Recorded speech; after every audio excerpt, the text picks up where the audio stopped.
Thanks for watching. Don't forget to like, comment, share and subscribe to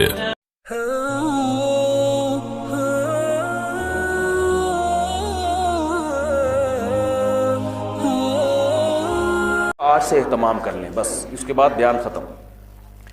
ایک یہ کہ جس کو خرچ کرنے کا حکم ہے، ہمیں تو حکم ہے کیا کرنا ہے؟ خرچ کرنے کا الٹ کیا ہے؟ مانگنا۔ بہت مشکل ہے بھائی۔ دیکھو جب کسی کو حکم دیا جائے کہ صاف ستھرے رہا کرو، تو اگر وہ اس حکم پر عمل نہیں بھی کرے تو کم از کم میلا کچیلا تو نہ رہے نا۔ کیا خیال ہے بھائی؟ خوشبو کا استعمال کیا کرو، کسی کو آپ نے حکم دیا خوشبو لگایا کرو، تو آخری درجہ یہ کم از کم بدبو تو نہ لگائے۔ بھائی پولیس تو نہیں بلوانی پڑے گی، بات سمجھ میں آ رہی ہے نا؟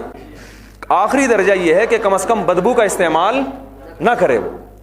تو جب خرچ کرنے کا حکم ہے تو آخری درجہ یہ کم از کم لوگوں سے مانگے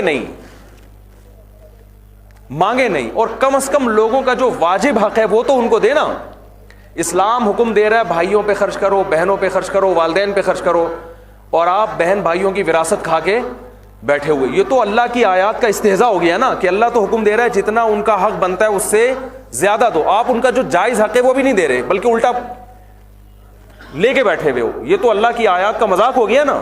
تو پہلا کام یہ کرنا ہے، کسی کا جائز حق ہم نے کبھی بھی نہیں دبانا۔ اس کی ایک اور مثال دیتا ہوں۔ نبی صلی اللہ علیہ وسلم نے فرمایا ایمان کا سب سے آخری درجہ یہ ہے کہ راستے میں تکلیف دہ چیز اگر پڑی ہو تو اس کو ہٹا لیا جائے۔ آپ ایسے ہی گزر گئے اور تکلیف دہ چیز نہ ہٹائی تو آخری درجے پہ بھی نہیں ہو۔ لیکن وہ آدمی کتنا بڑا بے ایمان ہوگا جو تکلیف دہ چیز راستے میں ڈال رہا ہے۔ یعنی ایک تو یہ کہ پڑی بھی آپ ہٹا نہیں رہے، اور ایک آپ کیا کر رہے ہو، تو یہ تو حدیث کا مذاق ہو گیا نا۔ تو پہلا کام یہ کرنا ہے، استغنا کے ساتھ زندگی گزارنی ہے، کسی کی جیب پہ نظر بولو بھائی نہیں رہی۔ دوسرا کام، آج سے ایک کام تو کرے کہ کم از کم ایک اپنے لیے ایسا صدقہ جاریہ کر کے جائیں کہ جو مرنے کے بعد ہمیشہ چلتا رہے۔ اس کی ابھی سے فکر، کوئی خاندانی قسم کا صدقہ جاریہ ہو۔ یہ نہیں کہ مسجد میں ایک نلکا ٹوٹا ہوا تھا تو وہ جڑوا دیا، اس میں ایک واشر ڈال دیا آپ نے، یہ بھی صدقہ جاریہ ہے، ثواب ملے گا انشاءاللہ۔ یہ خاندانی صدقہ جاریہ بولو نہیں ہے، کوئی خاندانی قسم کا جس پہ آپ کی طبیعت بھی مطمئن ہو کہ میں کچھ ایسا کام کر کے گیا ہوں، جیسے حضرت عثمان رضی اللہ تعالیٰ عنہ نے کنویں وقف کیا، آج تک چلے آ رہے کہ نہیں آ رہے۔ حضرت عمر نے باغ وقف کیا، وہ بھی آج مدینہ میں موجود ہے۔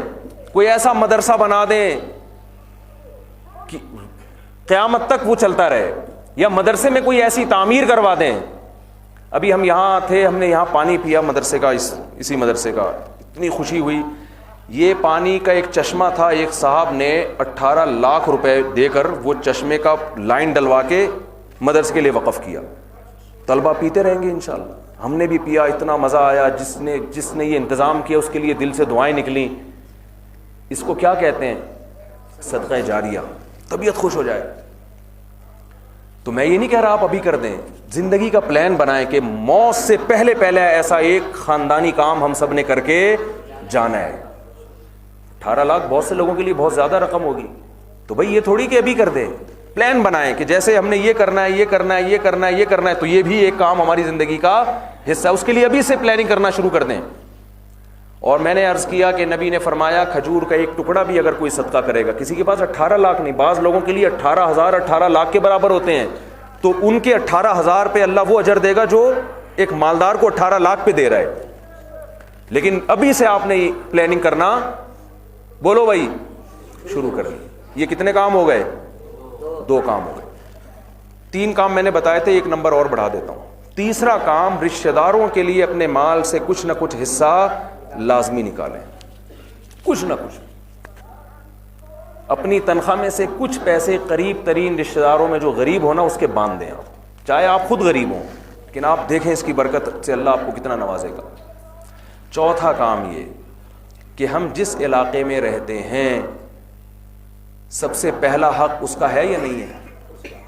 تو آپ جس بھی علاقے میں رہتے ہو وہاں کی مسجد اور وہاں کا مدرسہ، یہ 2 خیر کے چشمے ہوتے ہیں نا۔ دیکھو رسول اللہ صلی اللہ علیہ وسلم نے مدینہ منورہ میں مسجد بھی بنائی اور مدرسہ بھی بنایا، اصحاب صفہ، اور اس مدرسے میں کروڑپتی طلبہ آ کے بیٹھا کرتے تھے نا۔ اصحاب صفہ میں کون سے طلبہ تھے؟ مالدار تھے یا غریب تھے؟ اتنے غریب تھے کہ سطر ڈھانپنے کے لیے ان کے پاس مکمل چادریں نہیں ہوتی تھی، مگر انہی غریب طلبہ نے پھر دین کا کام کیا. ان میں ایک عبداللہ ابن مسعود بھی تھے. اتنے مسکین، اتنے غریب کہ ادھر اگر چادر ڈالتے ہیں تو یعنی ایک دوسرے کی طرف پش کر کے بیٹھتے تھے تاکہ ایک دوسرے کا سطر نظر نہ آئے. مگر اللہ نے کیسا علمی کام لیا کہ جب کوفہ آیا، کوفہ میں حضرت عمر نے آپ کو کوفہ کے سب سے بڑے مفتی بنا کے بھیجا، اور جب آپ کوفہ سے مدینہ تشریف لاتے حضرت عمر استقبال میں کھڑے ہو جاتے اور فرماتے کنیف ملئ علما، چھوٹے سے قد کا آدمی مگر علم سے بھرا ہوا آدمی ہے. اتنا علم پھیلایا عبداللہ ابن مسعود، عبداللہ ابن عباس، یہ تو سارے مسکین اور غریب صحابہ تھے. تو ان دینی مدرسوں کے جو طلبہ ہیں نا، ان کی غربت کو دیکھ کے ان پہ ترس نہ کھایا کریں. لوگ کہتے ہیں یار یہ یونیورسٹی کے لڑکوں کو دیکھو کیسے کھلے کھلے چہرے ہوتے ہیں نا ان کے، آپ کو کیا پتا اللہ کی ان کی نظر میں کیا اہمیت ہو. تو آپ جس علاقے میں بھی رہتے ہیں، دیکھیں جو اصحاب صفہ تھے ان کو کھلانے پلانے اور ان کی ضرورتوں کا خیال کنہوں نے کیا تھا؟ علاقے کے مالدار صحابہ نے. تو یہ بھی رسول اللہ صلی اللہ علیہ وسلم کی سنت ہے جس کو صحابہ نے زندہ کیا کہ آپ جس علاقے میں رہتے ہیں اس میں اگر کوئی دینی ادارہ یا مسجد ہے تو مسجد کی انتظامیہ کو یا اس دینی ادارے کو چندہ مانگنے کی ضرورت پیش نہ آئے. آپ خود جا کے پوچھیں کہ یہاں کس چیز کی ضرورت ہے، مجھے بتائیں، میں وہ ضرورت پوری کروں گا.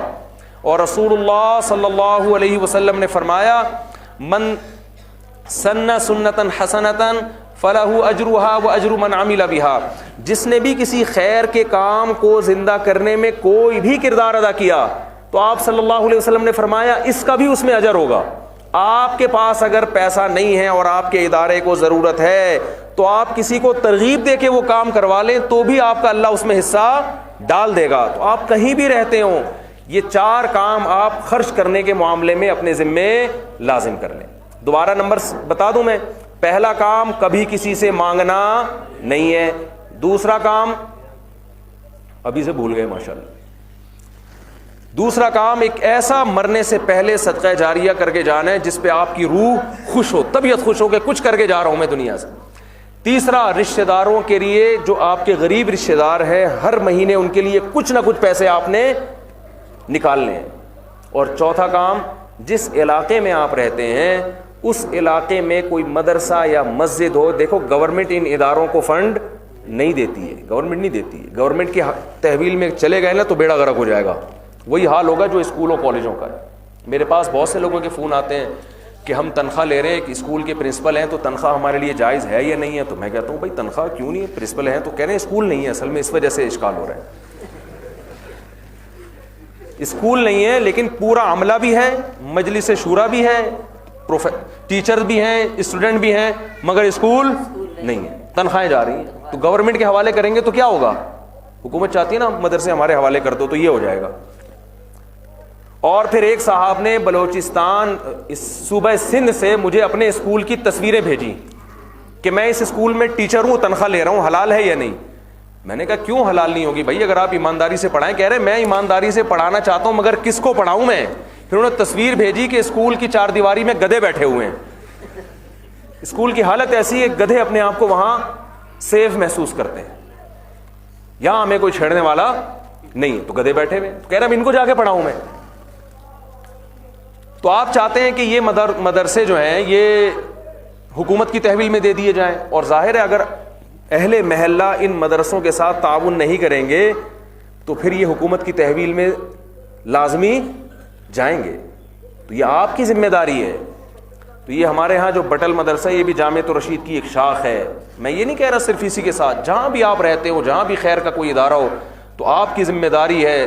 ہمارے شیخ حضرت مفتی رشید احمد صاحب رحمہ اللہ نے ناظم آباد میں مدرسہ بنایا. حضرت کی عادت تھی چندہ نہیں مانگتے تھے، تو وسائل ہی ختم ہو گئے تو مدرسہ بند کرنے کی نوبت آئی.